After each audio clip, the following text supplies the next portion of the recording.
Hey there and welcome back to another My Hero Academia review. And today we're back at the Endeavour Agency for some more training and an awkward family dinner.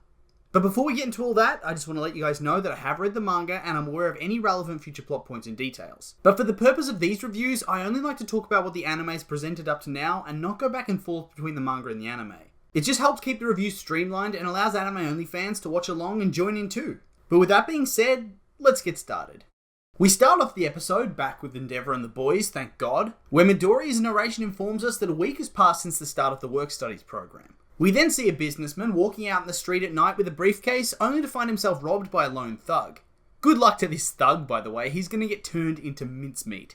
The businessman calls for a hero, and we see the three interns turn and charge towards him, looking like they're finally going to get their moment of glory taking out the villain, only for Endeavour to appear out of nowhere and destroy him. And I'm actually glad they didn't make the students super strong and capable straight away after we'd only been gone for one episode, and that Endeavour's still flexing on all of them at this point. Endeavour then hands back the briefcase and tells him to be careful when using cash. And come on, still using cash? I'm pretty sure the show's set deep in the future, so you'd hope that Japan, a technologically progressive country, would have become a cashless society by then. If you still use it at this point, you're just asking to get robbed. Endeavour then gets another call and zooms off with the interns in pursuit, but by the time they get there, Endeavour's already detained the criminal and handed him off to the cops, with the interns hunched over and gasping for breath. And if they weren't the three most dedicated members of the class, I'd be worried about them becoming too demoralised by being so completely outclassed. And it's hilarious to imagine how anyone else from their class would be able to cope with Endeavour's dominance over them. They wouldn't even make it to the scene on time before Endeavour moved on, except for Ida maybe. In a moment of mercy, Endeavour then tells them that he'll finish the patrol alone and that they should go back and get some rest so their fatigue doesn't carry over to the next day. And at least he probably understands how difficult it is to keep up with him in the first place. He is the number one after all, and there's a large gap between him and the average pro. The fact that they can push all day and still almost manage to take a villain from him is pretty promising stuff. And I actually like this little scene because all we've seen of him so far is him grinding them into a paste. But here we see that he does actually understand that they can't push themselves past their limits too much or they won't be able to fulfill their duties. And I mean, compare this to the sports festival arc All Might. Yes, young Midoriya, go and break your bones and reward yourself by getting 0 internship offers. I feel like the best thing All Might ever did was read that Teaching for Dummies book. Endeavour clearly doesn't need it though. Although, he might need to revisit his methods of teaching young children.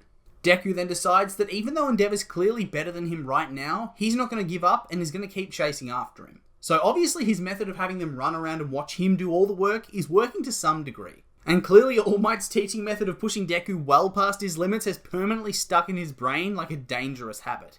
And no doubt that's going to come to a head when he gets bombarded with more and more quirks. Hopefully he can learn some healthy pacing from Endeavour. Back in the agency, Endeavour reflects on the coming threat of the Liberation Army before getting a phone call from his daughter Fuyumi, who tells him that she's heard that he's working with Shoto and his friends, and that since school's starting up again soon, they should all come around for dinner. And let's just hope she doesn't invite Natsuo. It seems unfair for her to always guilt him into coming, only for him to get upset. And it just makes a bad time for everybody. I guess she wants to heal her family, but it needs to be done at their pace. Anyway, Endeavour thinks about what he can do to help his family heal, and thinks about a dream he's recently been having, about his family all sitting around the table eating and laughing together, being a proper family. And he knows the reason why he's excluded by these dreams. Thinking about his neglect of his children, his strict training of Shoto, and eventually the abuse of his wife, which then turned into her one-time abuse of Shoto. Finally, he remembers Shoto telling him at the sports festival that he won't use his power to fight, and will only use ice. Before we get another flashback of Fuyumi telling Endeavour about Shoto visiting his mum back in season 2.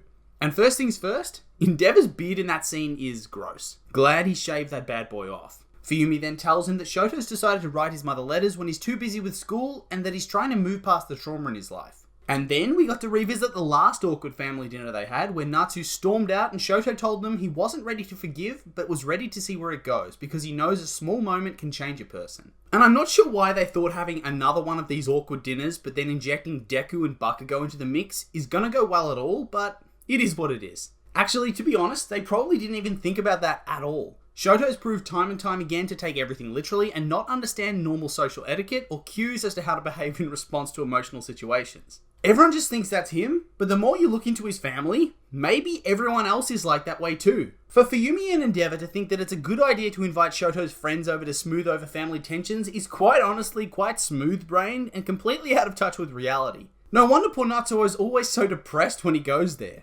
Endeavor then reflects on his conversation with All Might, who tried to give him guidance on creating his own path to becoming the symbol of peace. That he shouldn't try to be All Might, but to find a spot that fits him better. And that's pretty good advice, to be honest. Probably the best that All Might's actually offered to anybody before. Endeavor was always striving to beat All Might, watching what he was doing and most likely trying to emulate him so that he could beat him one day. But that never worked out, so now his best chance is to make his own identity that resonates with people in a different way. And then we get ripped back to reality where he gets an emergency call and is back on the job. Does this man ever rest?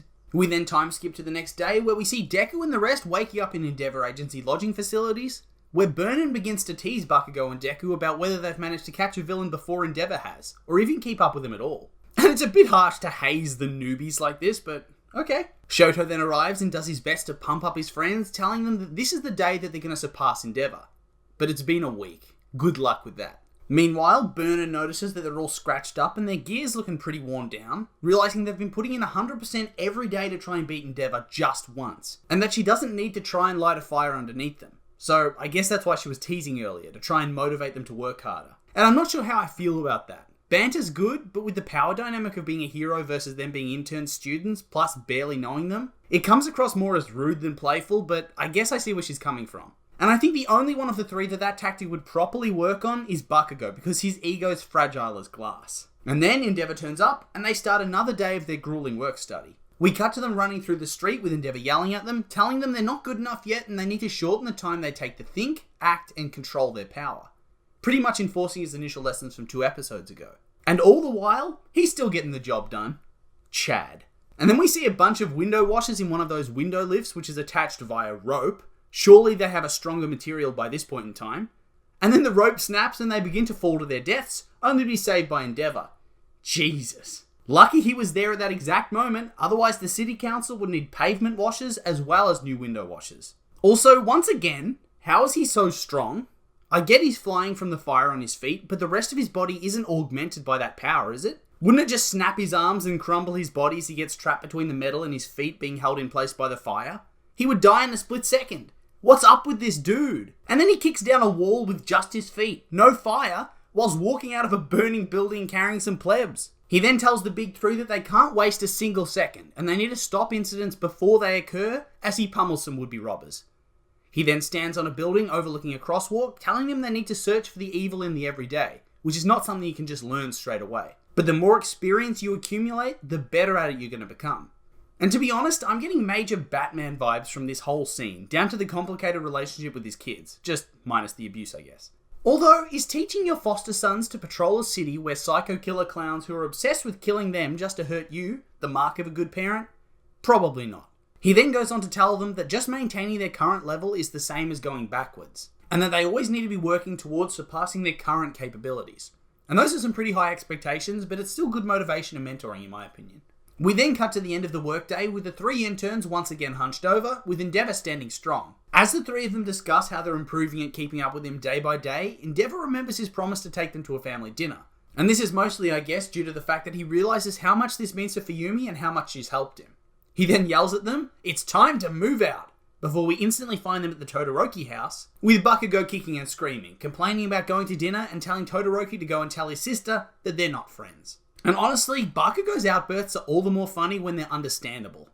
Imagine being told you're having dinner at someone's house without being asked first. It would even make the average person kind of uncomfortable. They then arrive to find an almighty mouth-watering banquet has been prepared, and then, after some awkward introductions where Natsuo ignores Endeavor, they dig into the meal, with Bakugou quickly losing his temper after Deku begins to analyze the crispiness of the chicken and gushing about how good everything tastes. And yeah, I agree here. Nobody likes a brown noser. Natsuo then tells them that after the housekeeper retired, Fuyumi cooked most of the meals, with Natsuo also cooking from time to time. He also decides that now must be the perfect time to take a shot at his dad, telling them that Shoto probably never even tasted his food because their dad would tell him not to eat it. Only for Endeavor to tell him he never noticed, as in, never cared enough to notice. Take a seat, son. Normally I'd be on the side of the victim of neglect, but Jesus, stop making a scene in front of your brother's only friends, man. I think I might have to take back what I said about Natsuo being the only one with social awareness. Jesus, poor Deku and Bakugou. After Endeavor tells him that next time he'd like to try some of Natsuo's food, Natsuo leaves quietly, telling them that he tried his best, but that he can't do this. awkward, and you can't help but really feel this one. Obviously, Endeavor has no right to forgiveness, and Natsuo has no obligation to forgive, but it does tear at your heartstrings a little when we've seen Endeavor reflect so much on his past mistakes, and time and again tries to better himself and take all criticisms on board. I mean, you can't blame Natsuo. He doesn't know what Endeavor's thinking. He doesn't know if he'd really change or whether he actually wants to reconcile, but it does make it all the more sad than just viewing Endeavor as a one-dimensional jerk. Anyway, we time jump to the end of the meal where Bakugou and Deku, fresh from dropping off dishes for Endeavor to clean, talk about the situation, with Deku asking if Bakugou knows what's been going on with the family. Bakugou replies that he and Shoto had talked about everything where he could hear it at the sports festival, with Deku acting all shocked that he even listened in at all. And yeah, I live for the gossip, so I understand why Bakugou listened in if I'm perfectly honest. It did make me chuckle. They then hear Shoto and Fuyumi talking in the dining room, with Fuyumi telling him that she sometimes feels like Natsuo does, but that she can't let this chance for them all to be a family and heal slip away. And I'm glad she said that, because it does add a little bit of complexity to her character, instead of her just being this immense enabler and yes man. I think it just shows that she's further down the road of forgiveness than her brothers are at that point in time. She then asks Shoto what he thinks of Endeavor, because she somehow doesn't even know, even though he frequently says he doesn't like him much. So once again, he tells her that he thinks of his scar being caused by his father rather than his mother, and that he ground her down until she couldn't take it anymore. But honestly, she did throw boiling water, 100 degrees Celsius, into the face of a child. I'm not sure any abuse can justify that. I know she was a victim, but that doesn't make it Shoto's fault, so I think she's still partially responsible, isn't she? Is that unreasonable? Although she did get locked up in hospital for like 10 years, so I guess that is punishment enough. And then she also had to live those years without Shoto visiting her at all, thinking that he probably hates her, so yeah, she suffered enough.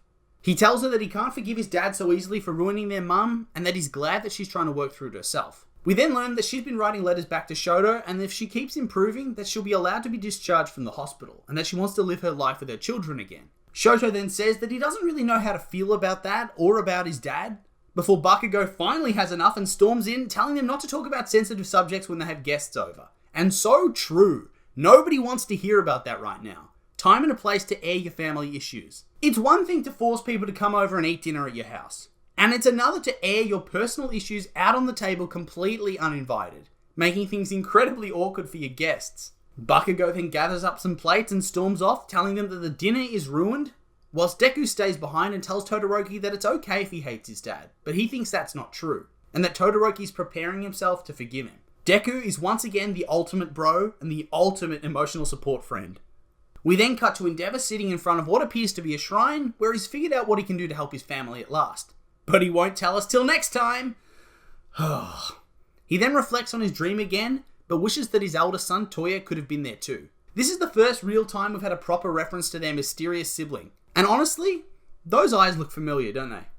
There's definitely a whole lot more to explore about the Todoroki family, and I think we're only just scratching the surface now. Anyway, we end the episode with a quick look at a fresh villain who seems to have a grudge against Endeavor, setting up a clash for next time. And that brings us to the end, and I really enjoyed this episode, even if it gave me bad flashbacks about my own awkward dinners at friends' houses. Endeavor and Shoto's story is really interesting to explore, and any episode heavily featuring the big three always ends up being a good time. That being said, those are just my opinions, and now I'd like to hear yours. What did you think of the episode? Like it? Hate it? Make sure to leave a comment and let me know.